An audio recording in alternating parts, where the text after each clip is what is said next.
안녕하세요. 쉽지선다형으로 완벽하게 정리하니 쉽지 오쌤입니다. 자, 세 번째 시간이고요. 오늘은 적절한 것 4개 골라주시면 되겠습니다. 자, 첫 번째는 우리 늘 항상 한글 맞춤법에 대해서 공부하죠.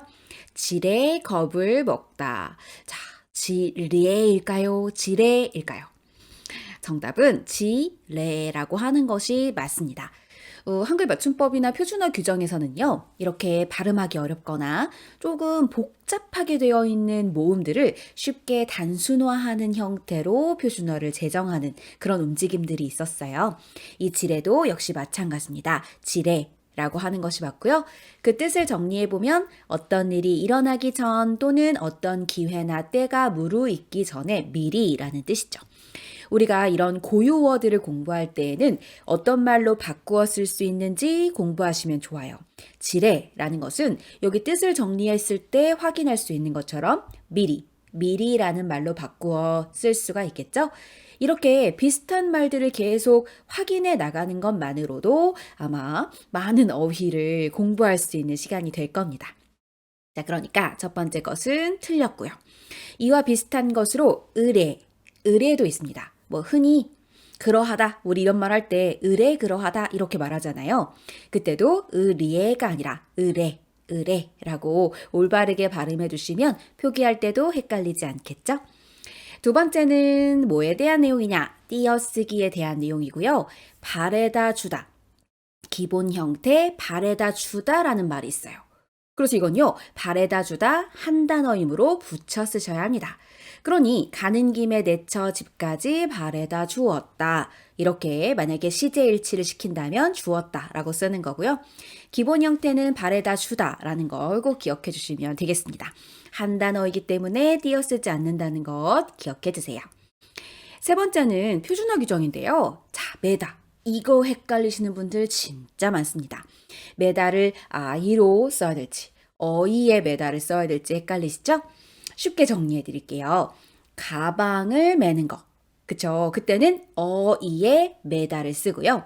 그 외에 양쪽에 끈이나 혹은 실이나 기다란 것들을 이어다가 매듭을 만들어 묶을 수 있는 모든 경우는 다 매다.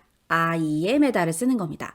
그러니 여기도 옷고름은 이쪽에서 끌어다가 매듭을 만드는 것이므로 아이의 매다를 쓰는 것이 맞겠죠.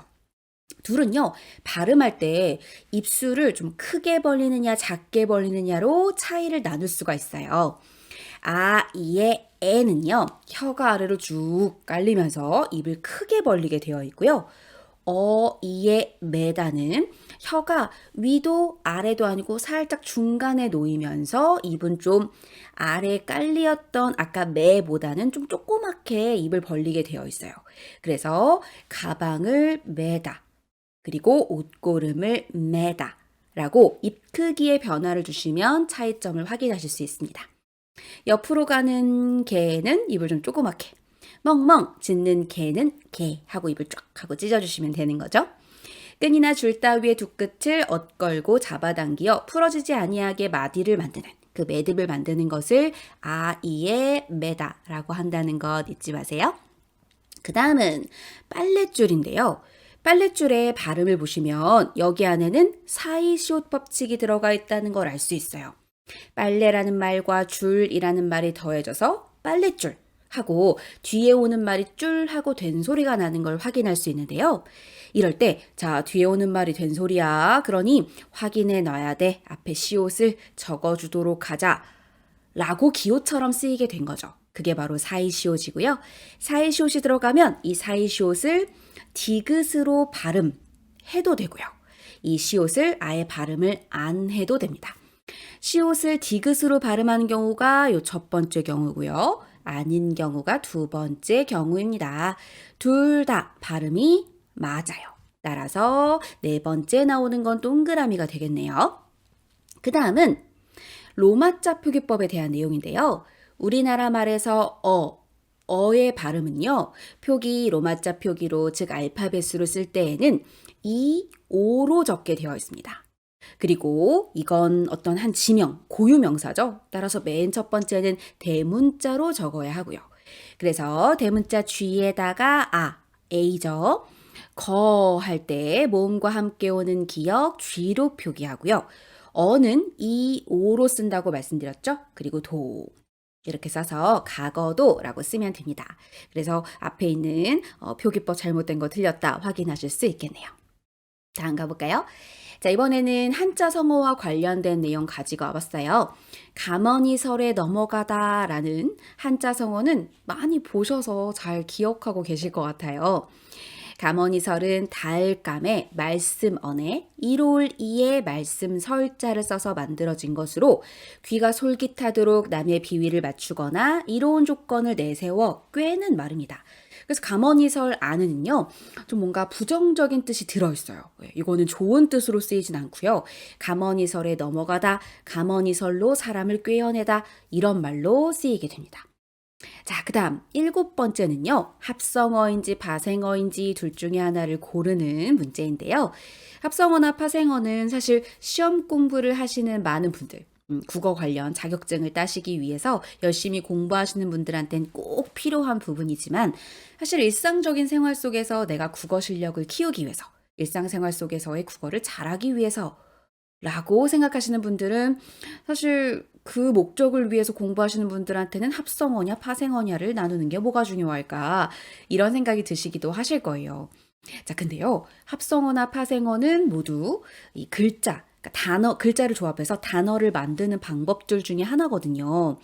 만약에 내가 새로운 단어를 만들어내고 싶은 이런 언어의 창조성을 마구마구 발휘하고 싶으신 분들은 주로 어떻게 연결돼서 새로운 단어가 나오는지를 많이 익혀두시고 많이 봐두시면 그것대로 내가 단어를 만들어서 뭐 예를 들어 음식점 하시는 분들 중에 음식 이름을 만들고 싶으시다든지 뭐 요즘은 네이밍이 되게 중요하잖아요. 뭐 유튜브를 할 때에도 내 유튜브 이름을 뭐라고 할 것인지 뭐 어떤 물건을 만드시는 분이 이 물건 상품명을 뭐라고 할 것인지 진짜 얘기할 게 많거든요.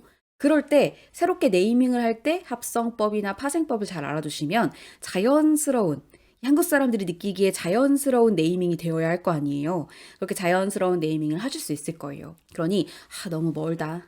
나의 삶과는 먼 일이야. 이렇게 생각하지 마시고 한번 봐보세요. 꿋꿋하게 기본 형태는 꿋꿋하다고요. 하다가 붙을 수 있는 말들은 모두 파생어라고 생각하시면 됩니다.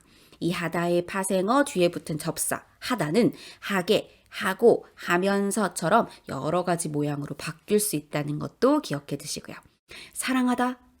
그럼 이때도 사랑이라는 어근에 하다라는 접사가 붙어서 파생법에 의해 파생어가 만들어진 거라는 것도 기억해 두시면 되겠죠.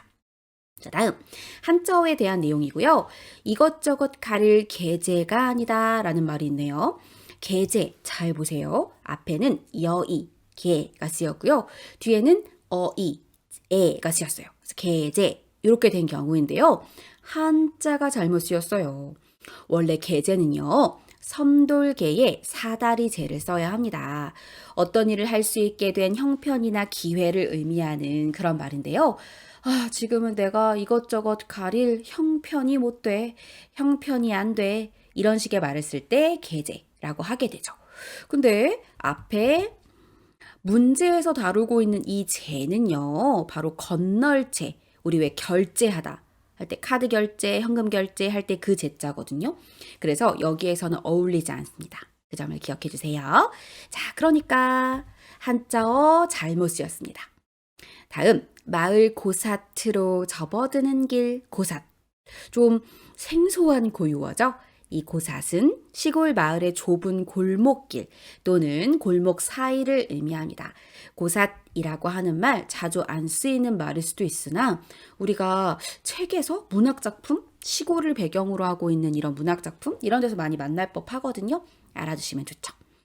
자, 마지막으로 순화어입니다. 인센티브를 성과급으로 바꾸는 이런 순화어를 추진하는 운동들을 했었죠. 국립국어원에서 지금도 하고 있고요. 인센티브는 성과급 혹은 보상으로 바꾸는 것을 많은 사람들이 합의했고요. 그렇게 순화어로 정해졌어요. 정리가 되어 있으니까요.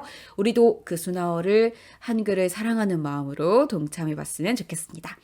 오늘도 이렇게 해서 적절한 것 4가지 골라봤고요. 앞에 화면에 1개 있었죠? 뒤에 화면에 3개 있네요.